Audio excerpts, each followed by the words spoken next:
Fighting corruption is not just good governance, it's self-defense, it's patriotism. A very good evening to everyone. Today, I, Ayushi from class 10 of St. Joseph's Convent Higher Secondary School, would love to make use of this auspicious platform to elocute on the topic, Corruption-Free India for a Developed Nation. Corruption is not a new phenomenon in India. In fact, it is one of the most common words that we all are familiar with, as it makes the headlines of the news every other day. In simple words, corruption means the misuse of public power for personal benefit, which is related to various practices such as graft, bribery, embezzlement, and many more.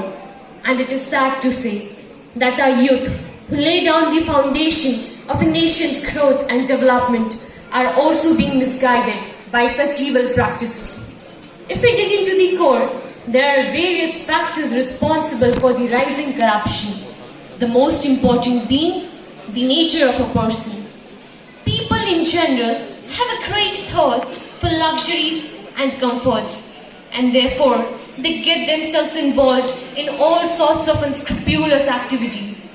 There are many more reasons, such as moral and spiritual values are not given the utmost importance in the educational system, which is highly responsible for the degradation of society.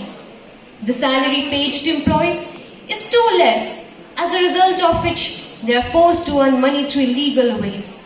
The punishments imposed on criminals are inadequate and sometimes too light. This further encourages people to get indulged in such wrongdoings. Thus, with the existence of all such scandals, a question definitely arises among all of us that will India never be corruption-free? Well, there are always two sides of a coin. We have a great leader at present, our Prime Minister, Mr. Narendra Modi.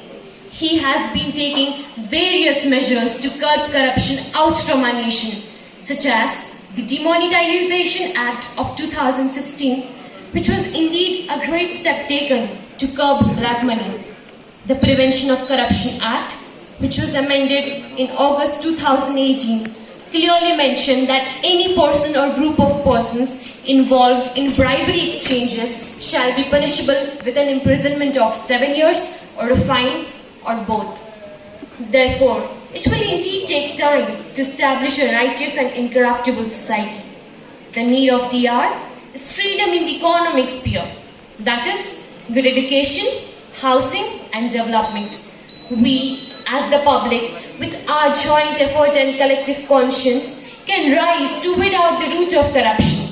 For example, if a person is involved in any sort of bribery exchanges or corrupt practices, then no doubt he is externally and virtually corrupted. But if we, as the viewers, keep our mouths shut and do not raise our voices against it, then in such a case, we too shall be regarded as internally corrupted, as we are assisting him indirectly. There's a saying in Sanskrit, Eka Jivana, Eka Vasara, which means one life, one chance. So friends, let us not wait till others change. Let us be the change. Let us destroy this evil practice before it destroys all of us. Only when corruption is completely polished, India can hope to develop and progress as a country. Only then we can say that we are proud Indians and we live in a country that is economically and socially well developed, and a country where everyone works hard and gets what he or she deserves. Lastly, I would like to conclude by quoting one of the most famous lines by Dr. Rabindranath Tagore, where the mind is without fear and the head is held high, where the mind is led forward by thee into ever-widening thoughts and actions, into that heaven of freedom, my Father, let my country awake. Thank you.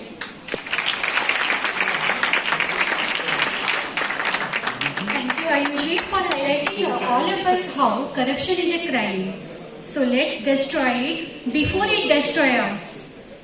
Clean India, corruption-free India.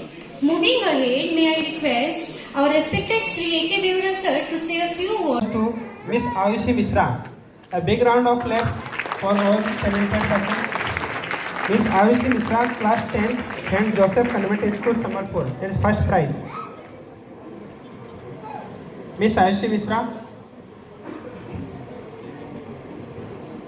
A big round of applause for all our winners. Then Miss Srijal Pansari, class 10th, DPS School, Sambalpur.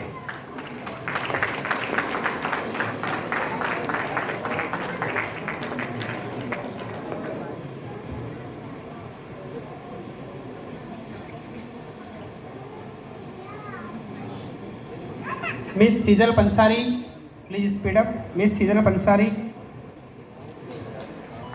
Class 10 DPS school Sambalpur. जोरदार से तालियां हो इन बच्चों के उत्साहवर्धन के लिए जिन्होंने बढ़ चढ़कर इंटर स्कूल कॉम्पिटिशन में हिस्सा लिया।